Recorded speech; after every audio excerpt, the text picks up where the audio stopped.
Yeah, my name's Gil George. I, with my two sons, are the owner of Funco, a company that I founded in 1967. And we've been doing sand cars and off-road cars for, 45, 46 years now. I came to California in 65, and I just had all the Michigan winters I could handle. And I was a dyed-in-the-wool drag racer. I brought a car from California, a drag race car, in between transfers from a job I had there to a job here. And wandering down the street one day, I passed a shop with a drag race car, a stock car. And I stopped by, and I had 2 weeks to kill between overlaps. So I went in and asked the guy, I says, hey, you need any help here? Well, what do you do? I said, well, I've done a little of everything. At that point, I'd build a twin-engine dragster, a single-engine dragster, a Corvette drag car. And he said, well, we build headers here. This is Hooker headers. I'm Gary Hooker, he says. Okay, well. He said, yeah, I could use some help. So I proceeded to start building piecework headers. Well, at the end of the week, at piecework prices he was paying me, I made more money than I made 7 12-hour days at the job I was going to. Oh my God. And so I asked him, how many of these things can you sell?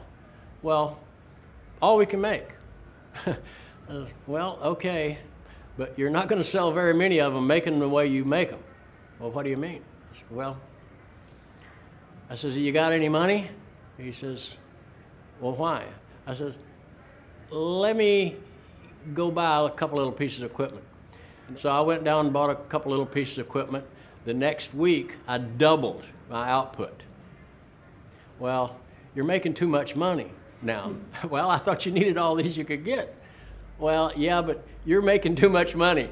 You got to do more now instead of what you've been doing. Okay, fine. Meanwhile, I brought my drag race car and was in the shop. Lo and behold, the shop burns down along with my drag race car. Suddenly, I'm a half owner in Hooker headers. Whoa, no insurance, no nothing. He had no money. I had the money from the house I'd sold back east. I says, okay, I'm half owner in this business. You got a lot of sales. We can't build headers this way. So I went down on Slauson in LA, bought an old bender, never seen a bender before, bought an old bender, struggled around with the machine shop, got some tooling on it. Took me about a week or two to pull the bend off of it. I devised a method, this was long before CNC benders, I devised a method I could pull 4 bends off a tube before I took it out of the bender. Everybody else, a single bend, lay it on the floor, pick it up, put it back in, another bend. We basically buried Doug's headers at the time. So one weekend, one of the guys that worked there said, hey, I'm going to Pismo Beach this weekend. You want to come? I said, what are you talking about? He says, it's sand dune. I got a dune buggy. So well, okay. He had a 36 horse tunnel with a 36 horse motor with 2 kitchen chairs bolted to it. I went to Pismo with him and just had a blast. I came back, I told Gary, I says, find somebody else to run this drag race program. I'm going to build myself a buggy. Well, with my dragster experience, dragster chassis and this sort of thing, I said, why in the world would they use this heavy Volkswagen stuff? So I built a little lightweight tube frame with a little single A-arm front suspension on it, put a Volkswagen clip in the back, and took it out and played with it. It was a blast. Consequently, at the time, John Thawley was the tech editor of Hot Rod magazine. He came in one day and he saw one of these cars, and he says, look, if I could get a sponsor, can you build a couple of these things? There's a race coming up in Las Vegas. I said, well, yeah, I suppose so. So he went to Brian Tachua Jeep, who I think is still in business. And I put together 2 of these cars. We took them to Vegas. Now, mind you, I'd never been off-road before at all. I'd been to Glamis a couple times, but I'd never been off-road. Had no experience whatsoever in off-road racing. We took 2 cars, myself and John Thawley and his driving partner, my driving partner, neither car finished the race. But the cars were fine. The drivers just weren't up to the task of going 700 miles off-road at a clip, having never been off-road before. Oh, so we stopped at the halfway point after we got lost going out. We turned around and went back, quit, got out of the car, went back to the hotel, slept 5 hours, came back the next morning. There'd only been one other car in. One other car after this. So I said, well, let's go. Well, let's get back in the car. We know now we got lost on the first lap for a couple hours, so we know now where we're going. Hey, we can finish this race and still do well. Well, they had given us a wristband at the start. We took our wristbands off when we went back to the hotel. They wouldn't let us start again. Now, James Garner and his partner was there. He says, let me take the car, They wouldn't let him take the car.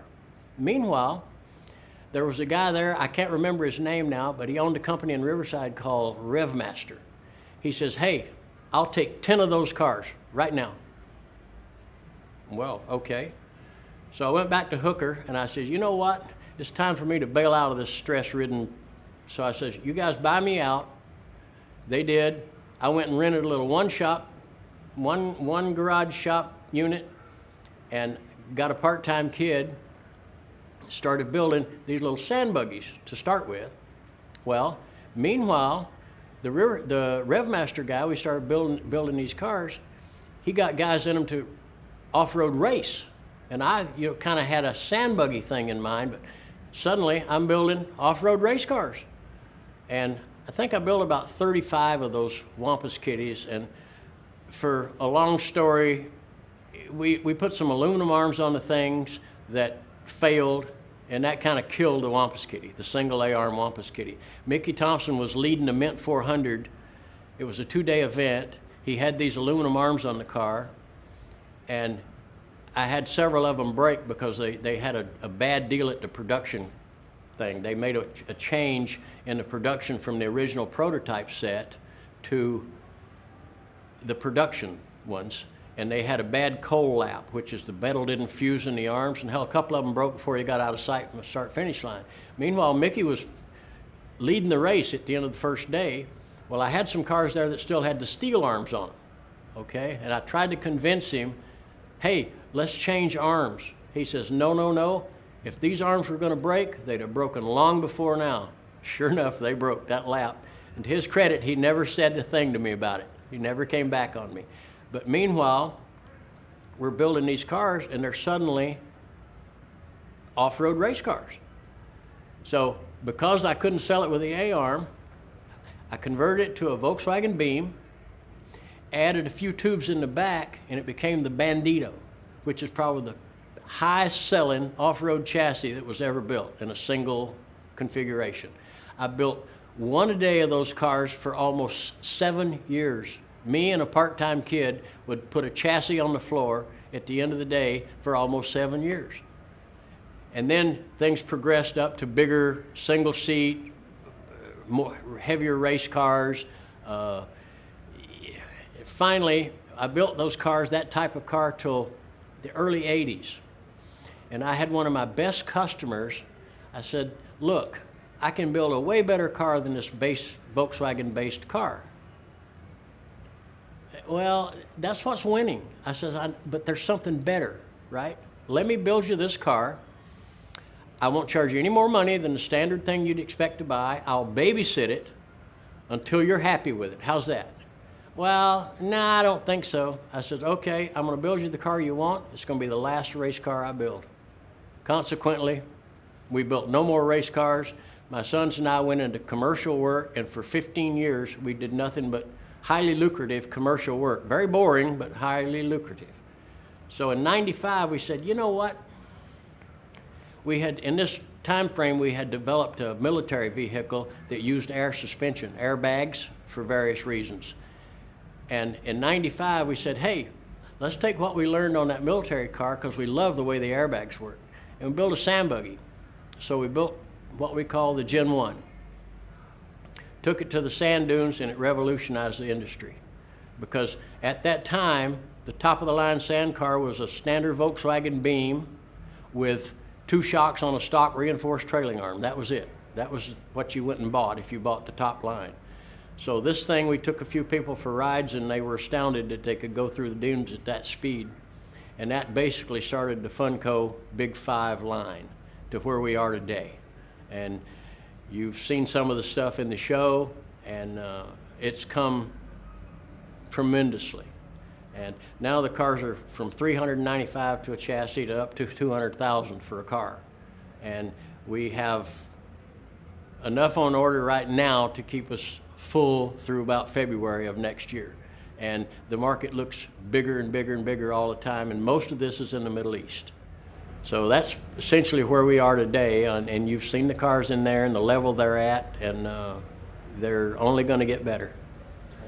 Well, yeah, we now currently sell 3 different models of cars. We have a G52, which basically we went to the curved roof line, what I call the soft roof line, at the end of the Generation 5 car. At that point, we went to the soft roof line, and we called the Gen 6 is the 4-seat version of that soft roof line car, and the 2-seat version, we call it a G52. And then we offer various body choices, which we name different things. The GTX is a full 3D fiberglass body, as opposed to the Gen series all have flat aluminum bodies. That's basically the difference. But mechanically, the cars haven't changed since 2004. At 2004, I got the car to do exactly what I wanted it to do. I couldn't expect it to do anything more, so we kind of froze the platform there. And the only changes we've made is to incorporate it for a heavier car, go to the V8 motor, which is heavier than the Subarus, and a little bit bigger bolts here and there. But basically, geometrically, the car's been the same, since the Generation 4. My name is Gil George. I'm the founder of Funco Motorsports.